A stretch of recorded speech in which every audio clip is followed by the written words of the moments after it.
Where's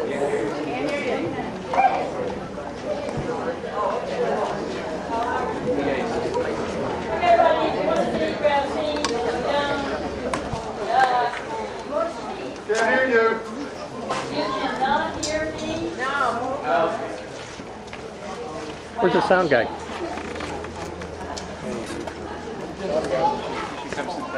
Get Ishmael. There he is. Are you going to come to hear a volume control? He's wandering around because he can't hear. That hurt to sit in front of your camera? In front of your camera?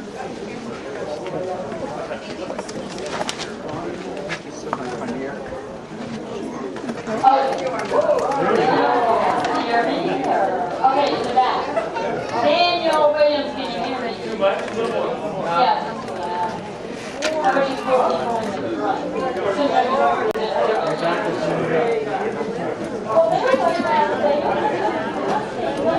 Molly, can you hear me? Molly's not hearing me. Daniel, you cannot hear. Wow.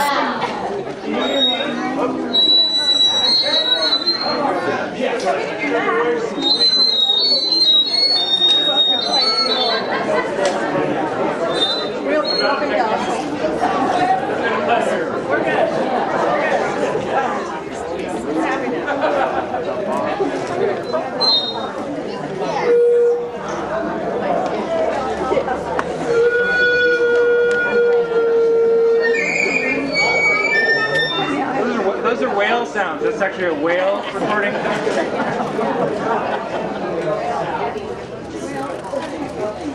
One more time. And you can do that.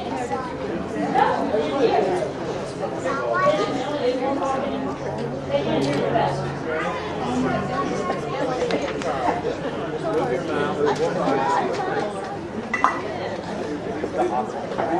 Okay, I'm going to do the best I can. Can you hear me?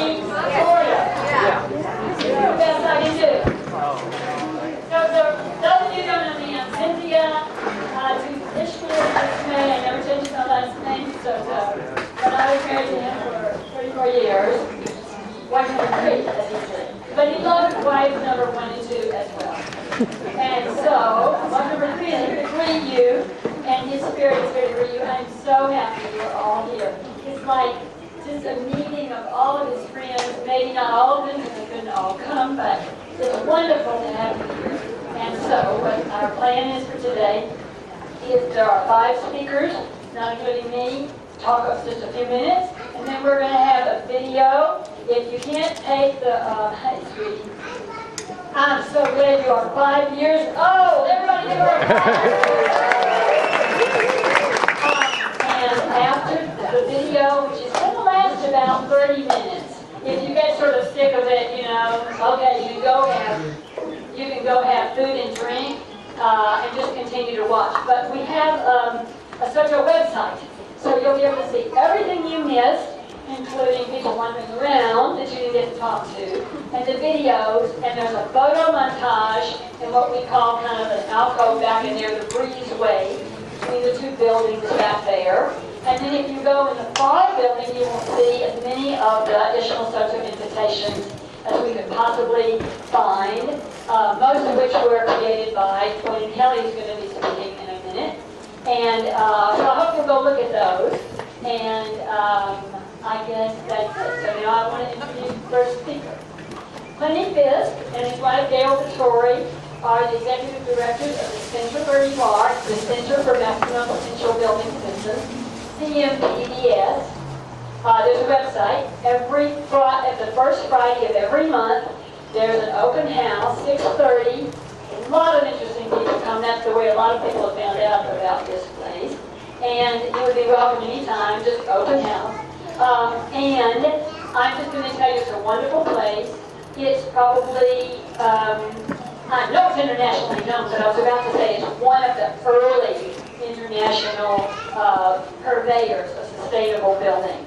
And it's a group that is hardly known in Austin, but it's internationally known. And that's just because I guess people low profile like sort of Ishmael Soto. So with that, I'm going to introduce Pliny, one of the executive directors and really one of the founders. And here he is, Pliny Fisk.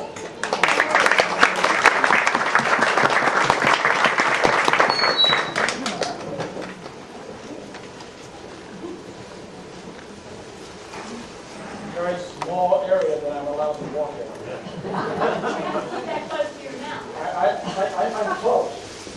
How close is that? Very good? Okay.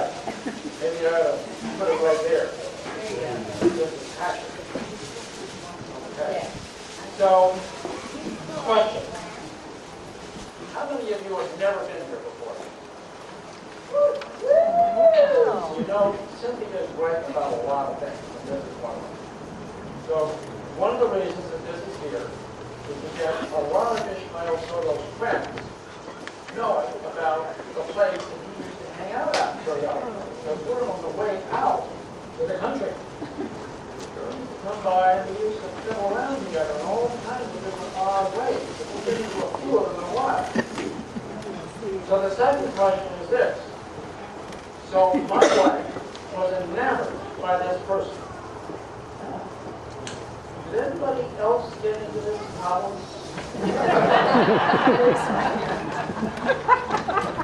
Not really. How many of his kids are here? Or grandkids? 4 kids. Goes on and on. It's very difficult to figure out whose family and who lives in family. Anyway, so this is my granddaughter, go in.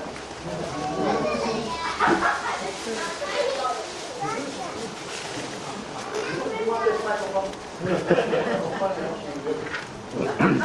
I gotta do my job. I gotta do my job. You be good? You be good? You be good.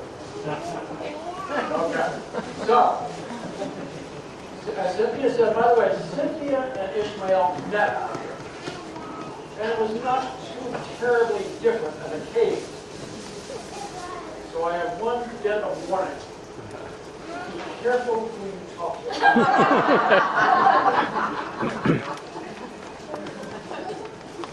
So Gail Notori, way back there, she's going to raise her hand, right?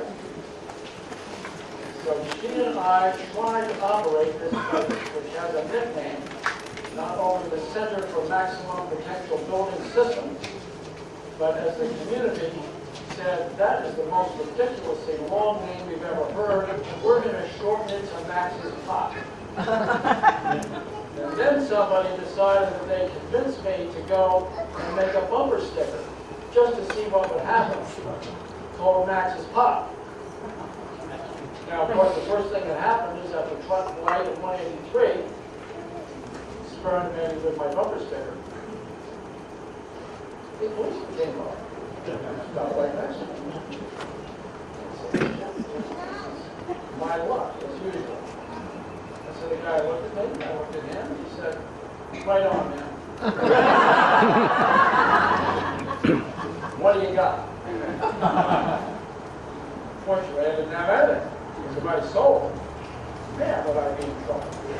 So, anyway, we have an open house the first Friday of every month, as Cynthia, I take that, at 6:30. So a lot of you are really wondering what is going on here, and there are also some brochures here. And the next thing I'd like to mention is that this is the craziest, most wonderful family to work with. So I've been deep in doo-doo for the past week. But, you know why he has such a good tan? He mowed a lot of lawn. A lot of flowers. That's what he mowed the flowers, didn't he? I owe you a landscape light. And then Pablo, there's a flower. Pablo, Where's Papa? Ishmael, me, Cynthia. Who am I forgetting? Andrea, Martha. We are all still good friends. After a lot of push. So, I actually wrote the talk. It's extremely unusual for me. So I'm going to try not to read it, but I'm going to read it back and forth a little bit. So get used to it. Together, this gallery is the epitome of what I call the never-ending creative force in Austin. Artists, teachers, the stalwarts of green design, a green, healthy, equitable economy. All of us, like Ishmael, who do not take our talents and keep them to ourselves or share our time and resources with others make us believe that the world will get better and hopefully counter the present climate of a kind of disrepair on all fronts. So, Soto is watching me and listening, so I've got to make this good. I remember many times it was modestly, even more modest time schedule between art, teaching, and being supportive of a fantastic multi-generational family that he came to help here on his way out of town. Between teaching days, when there was a period that I think he considered himself flawed and awesome, and would rather be in the country. Which was the case. And this was sort of a hangout in order to make that transition, I'm convinced at the time. So, you know, this is the kind of thing about Hey, Pliny, that concrete company down 183 dumps their concrete into the river. You might call them up and have them bring it and dump it here. So that's cool, I've got to be ready now.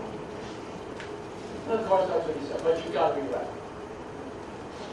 So, over the years, in the very front of our house, we always have prepared. So when I called up, oh yeah, we got 4 yards. Come this way. Dump the concrete. I said, wow, this is pretty successful, Ishmael. You know, it looks a little bit ugly, but you know, we'll cope with it. He said, well, we'll fix that. So he said, did you ever hear of a concrete stamp? Yeah, I sort of have, but they're expensive. You know they are. This is done in the shop. All of a sudden, they're stamping these tiles about the same size as Soto tile, but not Soto tile. So they're still ugly. He said, you ever hear of cobblers? I said, yeah, that's a crazy Mexican friends. I think they mentioned this to me, but what exactly is it? Copper sulfate. Get out and get some. So we spread it on the floor. Ugliest damn floor I've ever seen. Honey, we can't hear you very well. It's sort of fading. So it's bright orange. Damn floor's bright orange. First layer. So go do a second layer. So did a second layer. You got a little bit better. Third layer, better. So all of a sudden, it looked as though I had a Soto tile floor. So that was, you know, one of many instances where he said, you know, your stucco technique is terrible. You know, you take that 5-gallon pail and you mix it by hand and stuck it on the wall. He said, here's a motor and a mixer. Put that in. Sped up that, and then he said, hey, you got a shop going on down there, huh? All of a sudden, 30 by 60 feet of concrete also got donated. So pretty soon, we had 4,000 square feet of donated concrete and water going into the river. Fortunately, we got a little bit impatient and didn't stand it all. But when we did these things, you know, they began to make a difference. And that was sort of our origin. And so, to sum things up, this guy's a peer, he's a mentor, he's a friend, he connected to what we were doing in the most profound ways, and we love him. Thank you.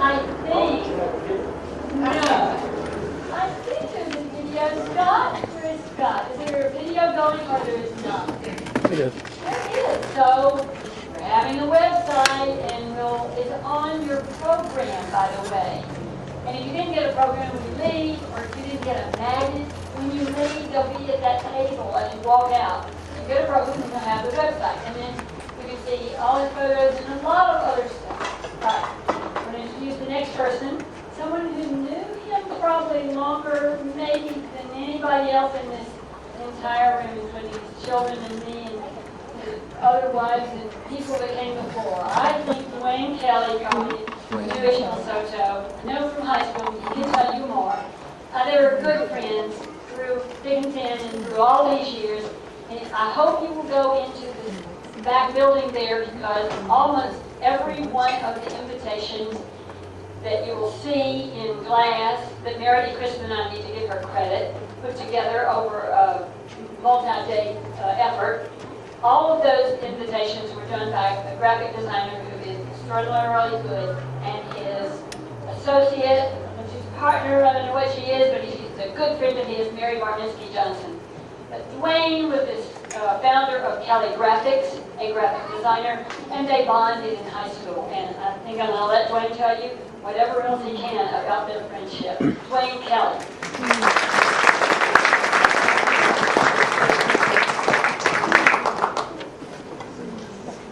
Is that good? Yeah. Well, Cynthia stole my line. I was going to say, I think you Ishmael older than anybody here, but I've noticed a few people that look older. I'm not sure, though. I won't pick them out. But anyway, Ishmael and I did first meet on the track team at Austin High School in 1949. So that ought to get rid of a lot of you.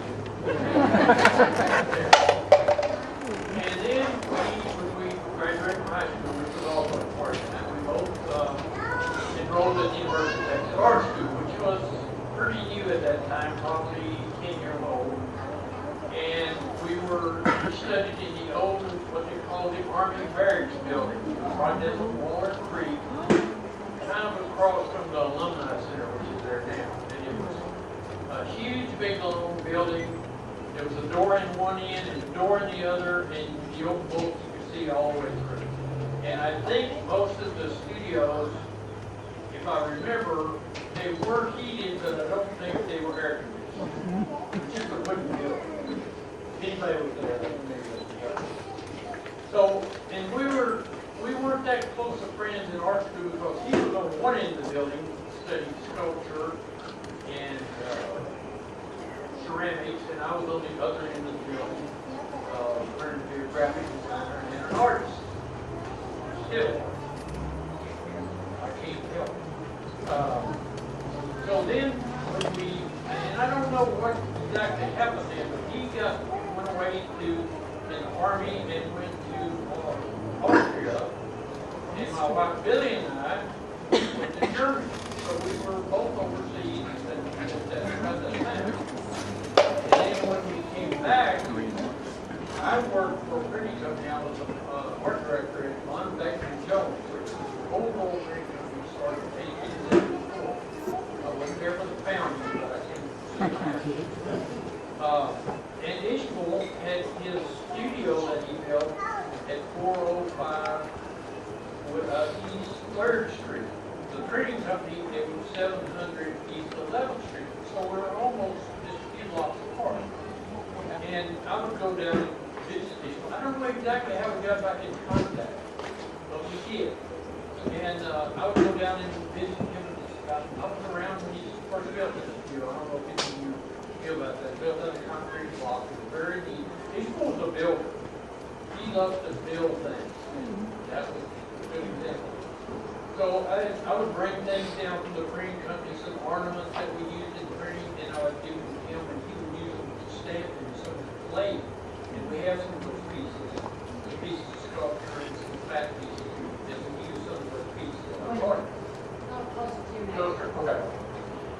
So anyway, my wife and I had this thing going that when our children were born, I would give her a piece of art. So when our second son, our oldest son was born in Germany, so that count there. So when our second one was born, when we were in Austin in 1958, I went down to Ishmael to see if I could buy something to give to Billy, because we need this thing, this birthday. So anyway, we bought this, I bought this little pot, which I'm almost positive I paid $12 for. And I thought, boy, that's a lot of money. But we still have that little pot, and just within the last week or so, we had ice cream. Wow. So that's a great memory about it. And it's just a little pot that's beautifully done. It has very good design and everything. So, and then let's see, in 1960, we were both accepted in the Texas General Art Show, which was a big deal back in those days. That was a big art show to be in Texas. And we both got in. Now, the difference was Ishmael won one of the top purchase prizes for a piece of sculpture, a bronze sculpture. And I just was in the show. But, you know. So then when Ishmael moved from there, they started building this little house, which was a beautiful little house. I don't remember the architect that helped us with it. Out by Eaton School, across the creek from the Eaton Elementary School. And about the same time, we were building a house in Westlake Drive, in 1963, and we still there. So we would visit each other back and forth, we had dinner, and then there's a long driveway coming up to our house, and one day Ishmael roars up, I'm going to say in a new little awesome key, what's new, but it's new to him. Took me for a ride, and studied my goal. Really good. I don't think you got to try that part. So anyway, we had some, and I was in some of the early shows at the Eaton Studio. They built a studio a little later, which was wonderful. It was much bigger than this space here, and there were double doors on both ends that you could drive a dump truck through. It was huge, and on the side there were some lower levels where he did some jewelry. A lot of people may not know, but he did jewelry, which I don't know if he really wanted to do that, but he did some beautiful work. And then he had different rooms where he did different things. So that was a great studio. And some of the early shows were in that studio in the winter time. It was called Kelley. And a lot of our art professionals that I got to mention, like we had Umlaut, Hadfield, Lester, Soto, Ralph White, and Mosley, Cruz. Anyway, we had some great professors. They were fantastic. And we had some students that were there that went on to do great things in New York. That was a wonderful student. So anyway, then we built this, I said, he built the studio out in Blue. I call it Blue, and the rest of the Mexico. And that was a great place. And that was part of his building. They put up to do that. Of course, we built the hill, all this. Then it burned down. This is the sad part. Not the burned down part. That's not the sad part. So Bob Farmer and I worked together on the letter that we sent out trying to raise funds to help rebuild the studio. And I didn't have any money, but I just bought a table saw. It was still in the box. And I said, Ishmael, I'm going to loan you my table saw. I didn't give it to him, I loaned it. And so he had it, and I guess he used it and all that sort of stuff. But about a year later, he called me and he said, I broke your saw. Well, that's okay. Well, a few months later, he showed up with a brand new saw in a box. Brand new. And I've had it all these years, and it's still in the box. Well, my studio that I work at home, there's just no room for that. The radio arms are this matter. So, another thing, when he was working at ACC, we would have lunch sometimes. He would come over to my studio, which is on the better. And he would always love to look at my books. I'm a big book collector. I have art books, architecture books, all kinds of books. He would stand there and sit there and pour over, and he would always say, not buying the book. I think I did loan him some, and I'm not sure he brought them all back. And then Cynthia said, from the very first one of those invitations in the open wall there, about the first half of them I did, a lot of them were calligraphy. They were simple and everything. And then when Mary Borminski Johnson came to work with me 35 years ago, she kind of took over most of that. And it was only 1 year out of 57 that we didn't do it. So, Yeah. yeah.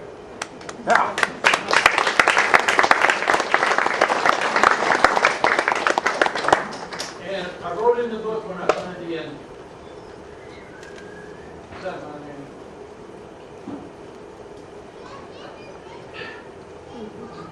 I said, Ishmael, I have a new book to show you. Thank you.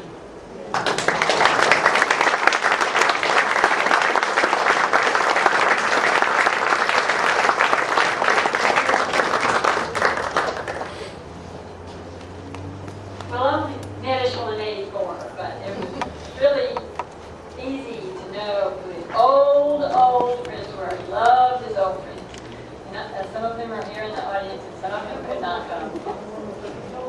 Well, you tell them. No, you tell him. Ishmael was a lot older than me. I was born in February and I was born in April. Didn't hear that. Ishmael was born in February 1932, and Dwain was born in April 1932. On which day are you? The 19th, so he's already gotten older than Ishmael because he's still alive. And so, Dwain, there you go.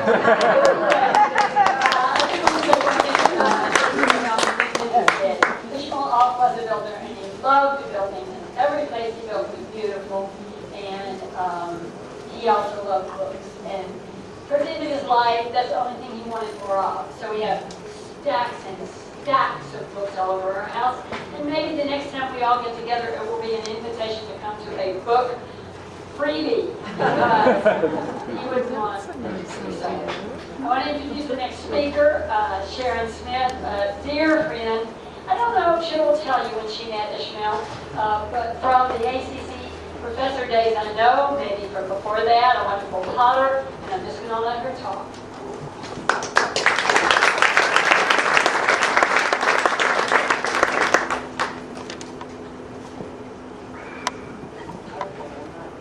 You have to hold it close. Okay.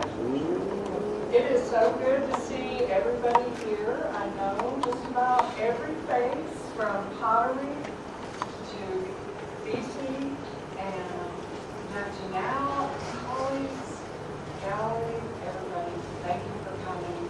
I was just going to give you a quickie here on how I know Ishmael. I've worked with him at ACC 28 years.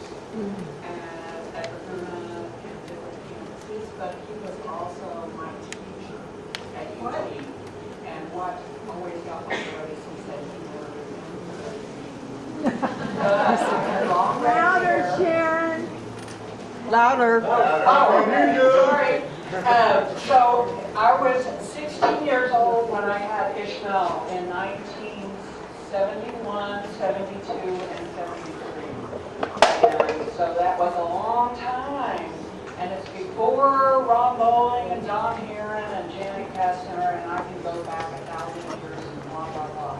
So, but it was so much fun having him because he'd always bring in fruit or a story or a broken car or some kind of issue. We were building kilns, we were getting new campus built, a new building inside, and we'd be racking on Central Fire. He'd be laughing. He'd always have a big bucket of water like moving out. So I was always raccoon. My mother had no clue what this meant when I'd say I was like a raccoon queen. And we just would put people out. You know, you catch on fire, you go in your nose hair and burn your hair, you look like a hammer dog. And it's just always so much fun to be around. So, and then with Luna Gloria, 20 years later, we're colleagues. So I grew up, and it was fun working with him, and we always went to Billy Ray's to hang out in the corner illegally on Mayfield Park, party, barbecue. Always a great time working with him. And a lot of y'all are his ex-students from those days, so I'm so glad to see you here. There's a story with every face I see here from Clay, and the legacy of all the Sotos on the planet, all the pops on the planet, always saying, I just found a Soto for 5 cents at Goodwill, and I'd say it for sure in front of all of his students at ACC, because it would really piss him off. Even blue bonnets on his pottery, you guys. And we always had this conversation, don't ever do that. So I have a million Soto pots in my collection, from early Goodwill to 1971 to now. I mean, just, well, not now, but 5 years after 5 years of school. So anyway, it was so much fun working with him, getting to know the family. Pablo in diapers, everybody's in diapers, start in diapers, end up in diapers, and it's just amazing that all of his kids are full grown, and they're here, and they're babies, and curly hair, still gorgeous, ex-wives, wives, everybody's still gorgeous, so I'm so thrilled to see it, that you're on this side of the grass, and having a great time here at this great place. Hey!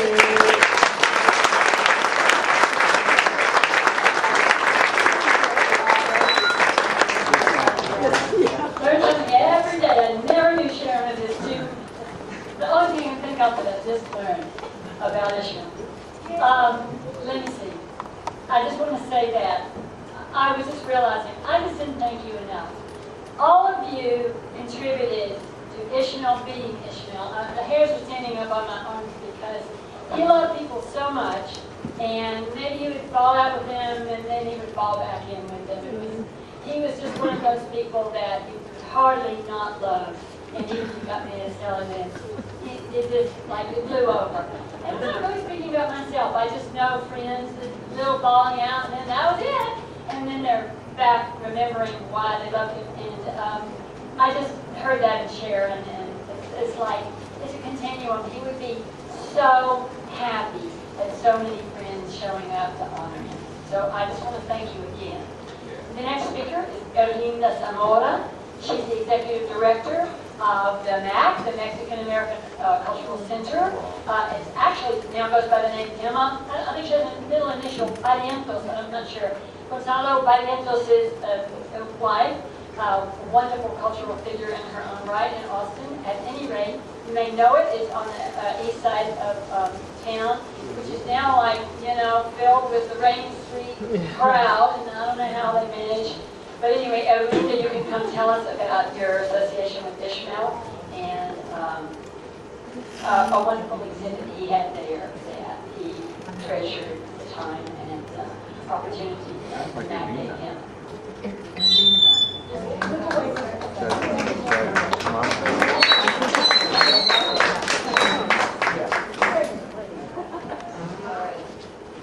Okay, all right, yes.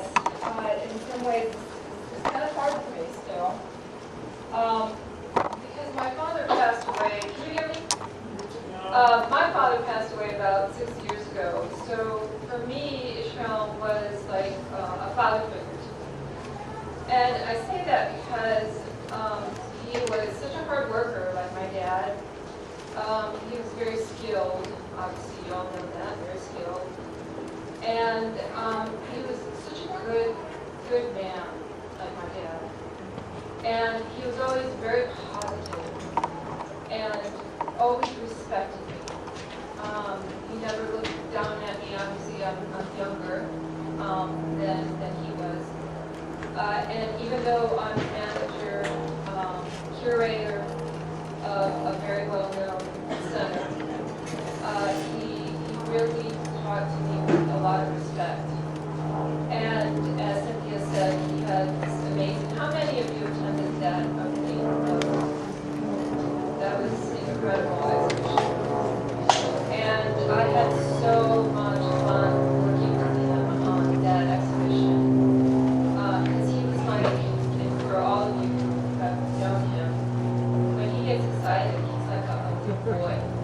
like this young man inside him, especially when it comes to something that he loves, and that's art.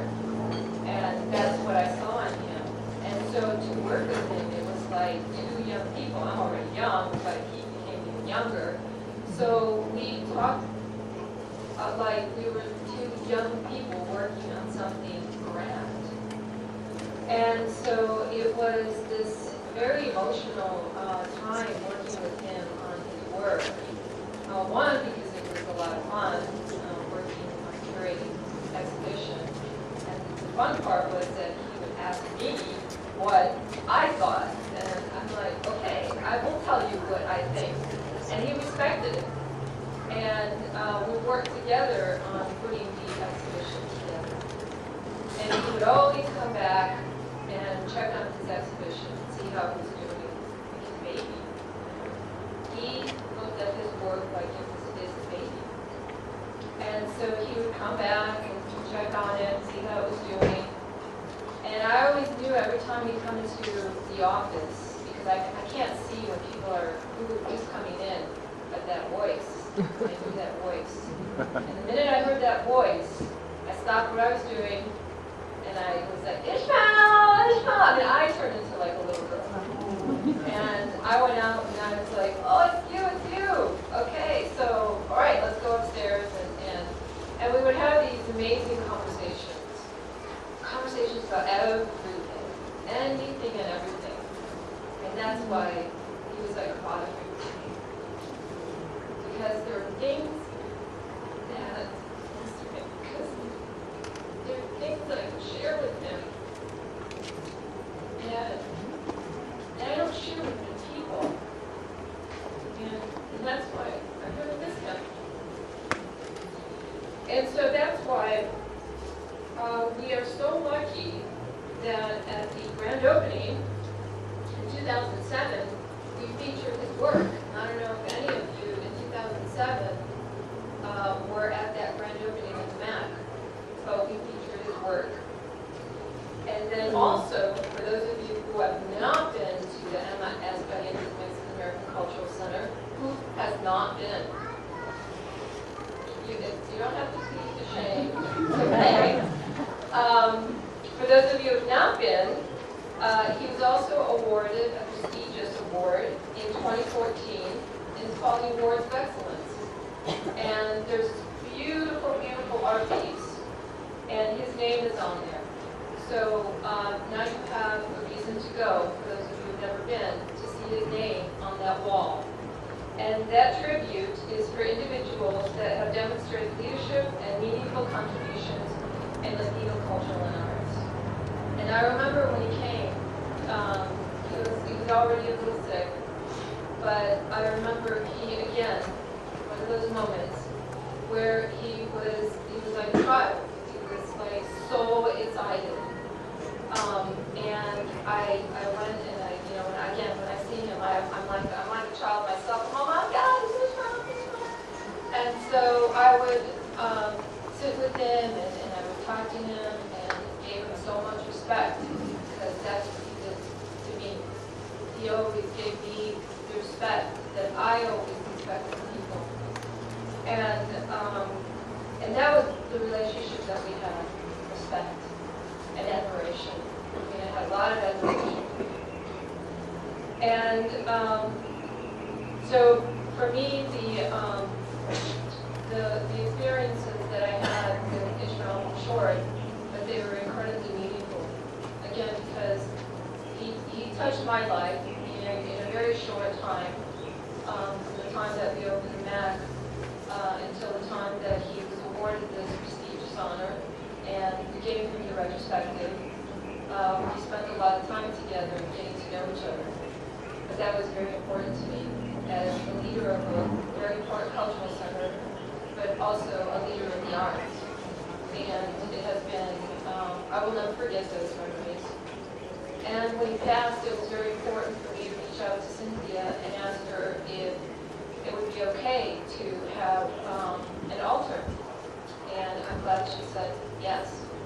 And if any of you have been there, it was an incredible altar Cynthia mentioned, and the family mentioned that they had never done something like that before, but, you know, altars, if you've never done one, they come from the heart. When you miss somebody that much, it comes from the heart, and it did, and it was an incredible altar. And so, but that again goes back to respect, and I think we all here had incredible respect for such an amazing man. And this is an interesting, you know, life is interesting because it kind of goes in these circles. And when Cynthia asked me, do you know Dr. Melba Martinez? I'm like, yes, I do, because she has a video, and she did a documentary on Ishmael. And so I had not seen Dr. Melba Martinez in like 3 years. So unfortunately, these kinds of situations, when it's a death or a wedding, brings people together. And so I reached out to Dr. Melba Martinez, and she's here tonight. But unfortunately, we couldn't find the video. But I have her here. And so I would like to bring up Dr. Melba Martinez. And we don't have the video, but we do have some stories. Thank you.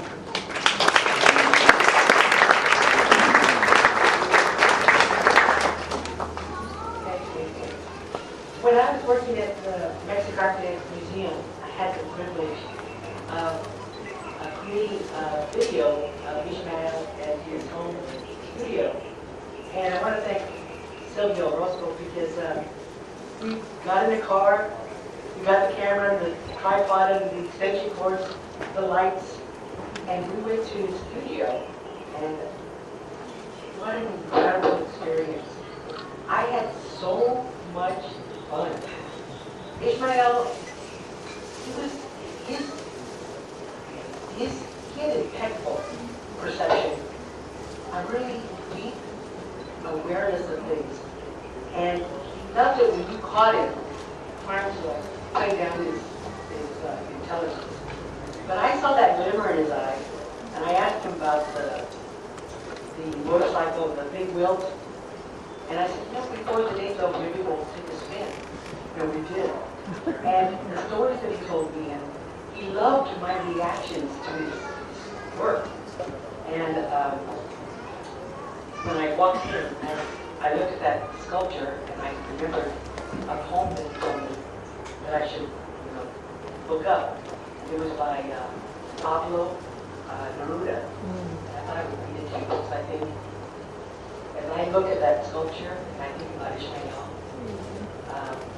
it's a beautiful poem. Your whole body has a fullness or a gentleness destined for me. When I move my hand up, I find in each place a dove. A dove that was seeking me as if they had love made you a play. For my own father's hands, your knees, your breasts, your waist are missing parts of me, like the hollow of a thirsty earth, from which they broke off a form. And together, we are complete, like a river, like a grain of sand. And I looked at that sculpture, and I saw all the places where the dove was, and I thought of Ishmael's his genius. He had a spatial, proportional genius, and we made this video. I think that picture of him sitting inside his artwork is a photo we took, and it was really like beautiful because he saw how excited I got when he was welcome, that fire transformation, and he did a lot of demonstrations for us that day, and we went on that motorcycle ride. And it's really a shame that I couldn't find the video in time, But as I listen to people talk about him, I feel him. I feel that he's a cultural leader. He's more than an artist. He definitely stamped something in our hearts. And I just want to say thank you, Ishmael.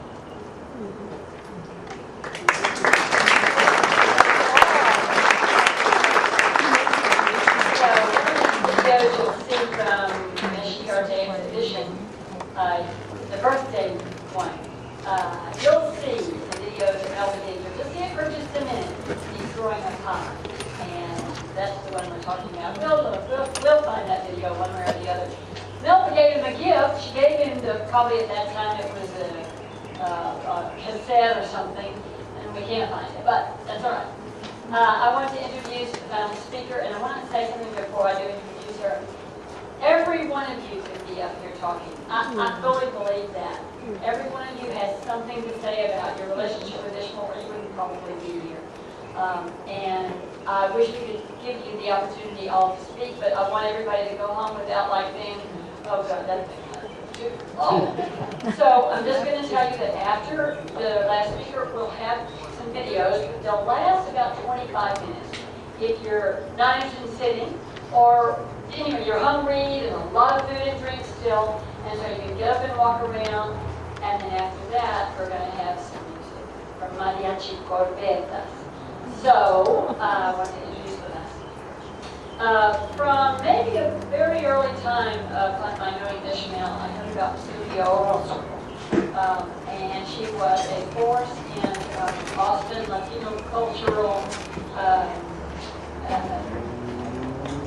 the culture of Austin, Mexican-American culture, the Mexican culture, and Mexican-American art.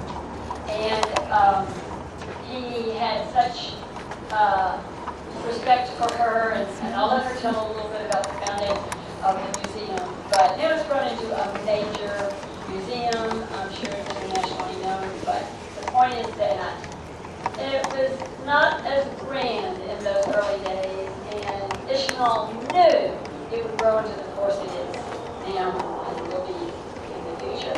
And, you know, he knew quality when he saw it. He knew the quality of the map. He knew the quality of art that his friends made.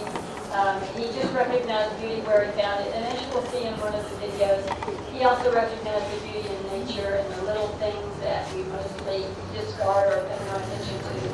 He was pretty much a very unique spirit. And as my family used to say, I think he was an old soul. So at any rate, without further ado, Sylvia Orozco, the executive director of Mexican American Mission Art Museum. If you have not been to Mission Art, you should go. Thank you, and thank you for being here and for being part of Ishmael's life. Ishmael and his family and all the artists are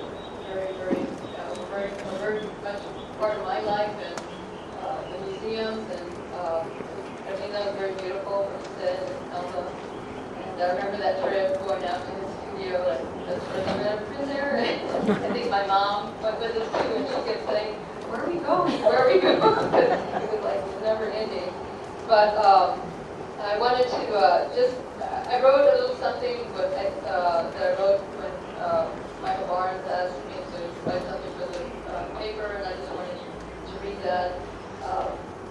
I think it's an important thing that we need to say today to recognize him also as a human being, as a teacher, as an artist.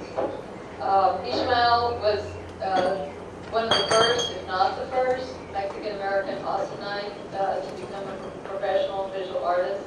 He was born and raised here in Austin, Texas. He's our native son. We opened his exhibition, Vessels and Inspirations, Ceramic and Sculpture Works of Ishmael Soto, celebrating 50 years of his career.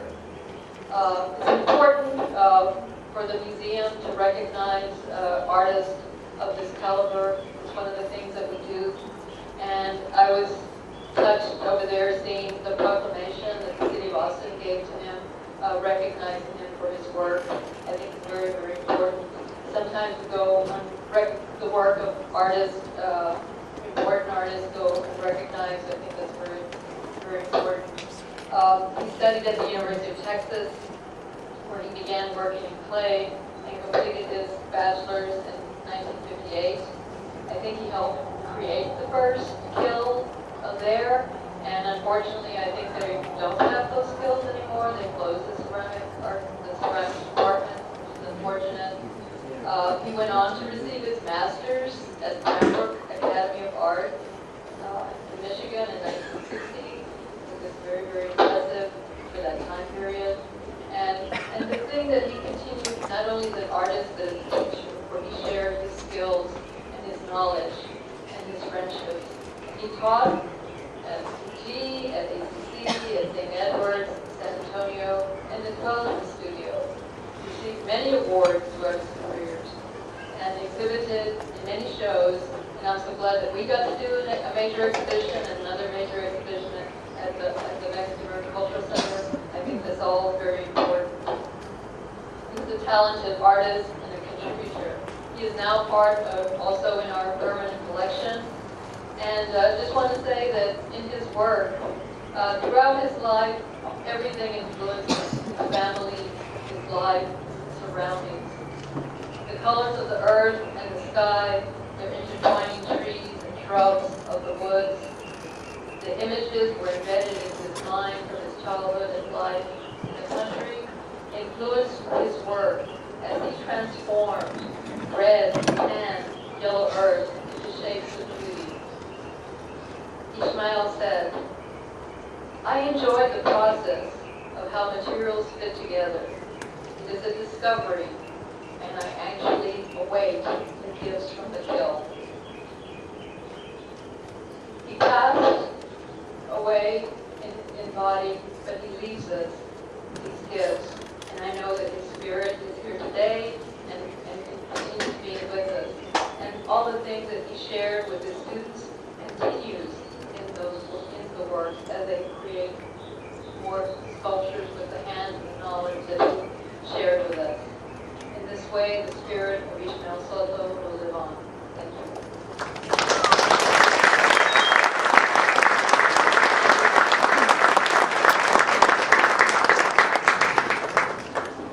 Everybody, I had asked his name said Bud, but I'm just going to do it because I know we were running a little late and I didn't want you guys to get too tired. This is a toast to Ishmael Soto, a wonderful life, a very exemplary life in many ways, complicated life, a beautiful life, and a life well lived. And please raise your glass, and if you have nothing in it, you will understand it's a spiritual drink. Oh, Ishmael. Right. Lee, you want to put on the videos for us?